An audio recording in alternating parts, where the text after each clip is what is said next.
विष्णु शंकर जैन, जो आपके शहर में इस मंदिर की लड़ाई लड़ रहे हैं। इस मंदिर के और मस्जिद के बारे में आपको एक तथ्य नहीं पता जो आपके सामने बताना चाहता हूं। 1991 में नरसिम्हा राव के दौर में एक कानून बना, उसमें से अयोध्या को हटा दिया गया। अयोध्या को हटाकर के एक कानून बना, उस कानून का नाम है प्लेसेस ऑफ वर्शिप एक्ट 1991। यह कानून यह कहता है, क्योंकि अयोध्या का मामला कुछ था, तो लोगों ने कहा कि यार हमारे लिए तो बहुत जरूरी है, बाकी छोड़ो ना, कल देखेंगे। जो विजनरी कौमें होती हैं, जो हजारों साल की सोचती हैं ना, वो किसी समझौते को इसलिए नहीं मानती कि उनको मालूम है कि अगर हमने ये समझौता आज माना तो हमारी 1000 साल की नस्ल बर्बाद हो जाएगी। लेकिन कुछ राजनीतिक स्वार्थ और कुछ संगठनों के स्वार्थ इतने थे, अयोध्या को निकाल दिया गया। नरसिम्हा राव की सरकार ने कानून बनाया कि इस्लामिक आतंकवादी जिहादी जो इस देश में 1947 तक थे, जैसे भी आए, अंग्रेजों के माध्यम से आए, औरंगजेब आया, बाबर आया, ये आया, वो जो भी थे, इस देश में जितने भी मंदिर मस्जिद टूटे हैं, जो उनका स्टेटस है 1947 को, 15 अगस्त 1947 को जो उन स्टेटस है वो एज इट इज रहेगा, उसमें कोई अपील और दलील नहीं की जा सकती। ठीक है, ठीक है, ये कानूनन पास है।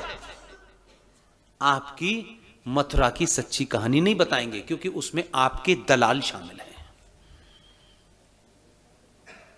इस मथुरा में ईदगाह 1947 में नहीं था।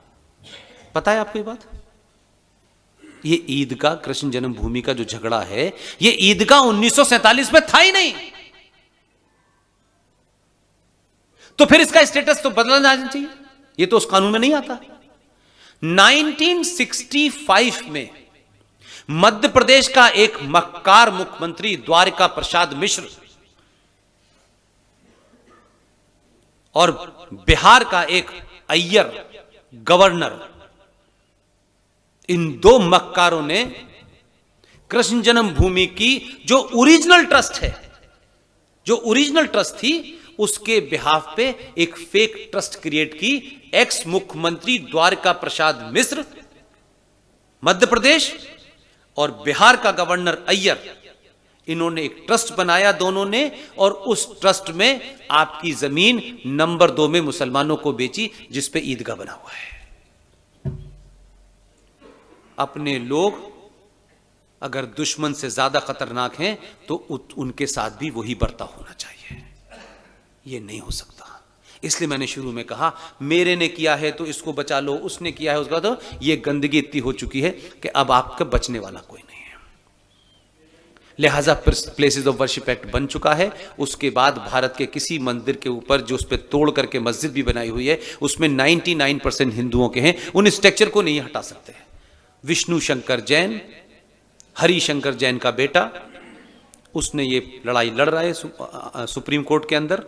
इसलिए जहां ये अपने रास्ते से न भटके, मातृभूमि ट्रस्ट की राष्ट्रीय अध्यक्ष संस्थापक, ये कब भटकेंगी रास्ते से? ये जब भटकेंगी जब उनको लगेगा कि मैं तो एक अच्छे काम के लिए काम कर रही हूं और ये समाज मेरी कोई मदद नहीं करना चाहता, इनके पैर भटका देगा।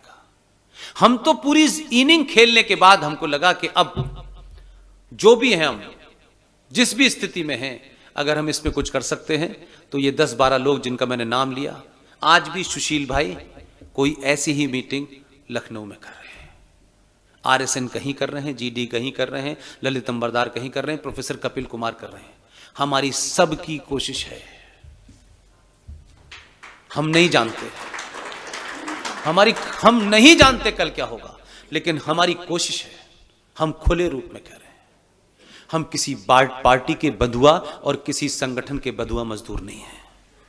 लेकिन इन परिस्थिति के अंदर 23 करोड़ की आबादी का मुल्क है पाकिस्तान। उत्तर प्रदेश की टोटल पॉपुलेशन 24 करोड़ है।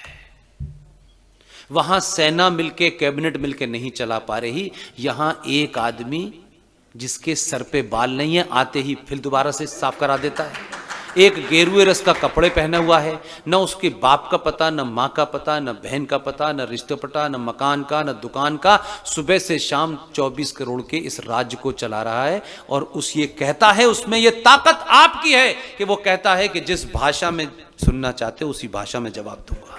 ये ताकत है। ऐसे लोग दलालों के कारण अपने उन लोगों के जिनकी महत्वाकांक्षाएं बढ़ गई हैं,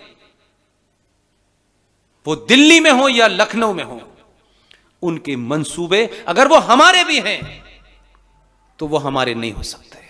इसलिए ऐसे पागलों को अगर आपने बिठाया तो वो अभी तो ये कहता है कि जिस भाषा में चाहते हो उसी में जवाब दूंगा। लोगों ने पूछा कितनी भाषाएं जानता है, उनका आप फ्रांस में बोलिए उसमें भी दे देगा जवाब, क्योंकि तो भाव से समझ जाता है तुम चाहते क्या हो, ये जबान तो नहीं समझता है। तो मेरा कहना है कि अभी कम से कम भारत को अगले 50 साल, अभी 50 साल, मेरा तेरा ये जाति वो जाति, मैं फिर आपसे कह रहा हूं मैं नहीं रहूंगा, हम में से कोई नहीं रहने वाला है, लेकिन आने वाली नस्ल ये ना कहे कि हमारे बाप को, हमारे भाई को, हमारी मां को सब कुछ पता था, लेकिन इन्होंने स्वार्थियों में चोरों को चुना, योगी को नहीं चुना। बहुत बहुत धन्यवाद, थैंक यू वेरी मच।